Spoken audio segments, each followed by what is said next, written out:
kulanti wanaagsan daawadayaal halkan waa telefishinka caalamiga deegaan channel TV oo hadii jira la ka daawataan bartaan ku leenahay YouTube-ka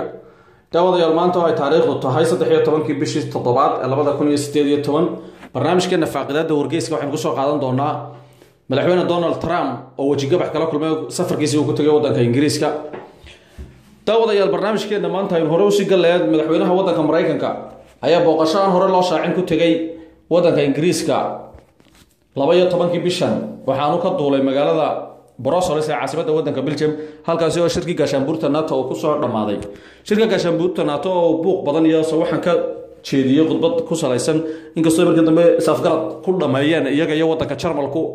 ayuu ugu dambeyntii madaxweynuhu wuxuu caaga dhigtay wadanka Ingiriiska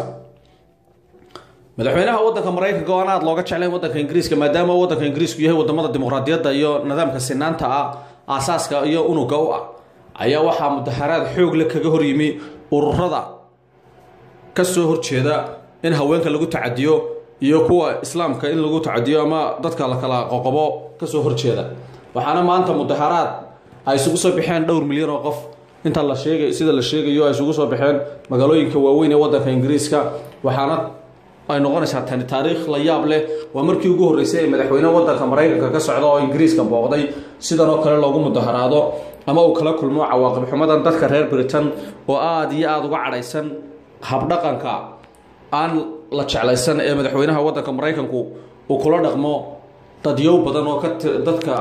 diimaha iyo dadyowga u ololeeya ay ku eedeeyeen inuu yahay madaxweyne ka badbadintiisu ay badan tahay madaxweynahan wadanka Mareykanka ayaa markii uu ka soo degay wadanka Ingiriiska waxa lagu soo qaaday diyaaradaha helicopter ayaa laga soo qaaday garoonka diyaaradaha waxaana lagu geeyay safaaradda wadanka Mareykanka halkaasi ayuu xalay toohiyay waxaanu maanta kulamo la yeeshay meel ka baxsan magaalada London kula yeeshay wasiirada dawladda Ingiriiska qaar ka tirsan oo ay hogaaminayso Theresa May oo ah ra'iisul wasaaraha wadankaasi hadaba waxa maanta dadka reer Britain ay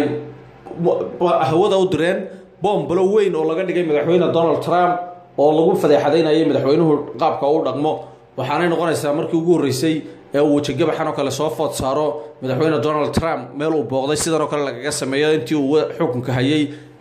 labada sano ahayd waxa madaxweynaha Trump isagoo aan weli kama hadal arrimahaasi iyo waxyaabahaasi dhacaya hase yeeshee Sidiq Khan duqa magaalada London oo ah nin asal ahaan ka soo jeeda qoomiyadda muslimiinta ayaa waxa uu sheegay in aysan dadka reer Britain nabcayn wadanka Mareykanka saaxiibna leeyihiin hase yeeshee aanay jeclayn arkina karin madaxweyne hogaaminaya Mareykanka oo sidan u dhaqmaya ka baxsan dimuqraadiyadda maadaama uu Mareykanku yahay iyo Ingiriisku xulafadii ugu horeysay ee nidaamka dimuqraadiga ka iibisay adduunyada inteeda kale waxaana imika ay u arkaan dadka reer Britain inuu ballankii ay wada galeen labada wadan uu kaga baxay madaxweynaha wadankaasi Mareykanka Ingiriiskuna sababta ay dawladda Ingiriisku soo dhaweynayso su'aalo la iska weydiinayo ayaa waxa la sheegayaa inay tahay sababtaasi maadaama Ingiriisku jaal kale haysan oo imika midowga Yurub ka sii baxayo xaaladiisuna ay aad u cakiran tahay inuu doonayo inuu jaalaal cusub sii samaysto oo Trump haba dhaqan xumaado ama dhaqankiisa haba ku adkaado dadka reer Britain ee kala jinsiyadaha ah inuu haddana ay tahay inay samaystaan saaxiib ay isku haleyn karaan walow aan la hubin Donald Trump in la isku haleyn karo oo uu noqon karo nin u buuxiya ama booska banaanaaday ee wadanka Britain kaga banaanaaday dacalka Yurub inuu buuxin doono daawadayaal barnaamijkeena faaqidaada wargeyska intaas maanta ku soo qaadanayna waxaynu eegi doonaa qodobada kale toddobaadka dambe hadii baydma inta ka horeysa waxaan ku qalteynaa sida ay amaanada kulanti wanaagsan daawadayaal halkan waa telefishinka caalamiga deegaan channel TV oo hadii jira la ka daawataan bartaan ku leenahay YouTube-ka daawadayaal maanta ay taariikhdu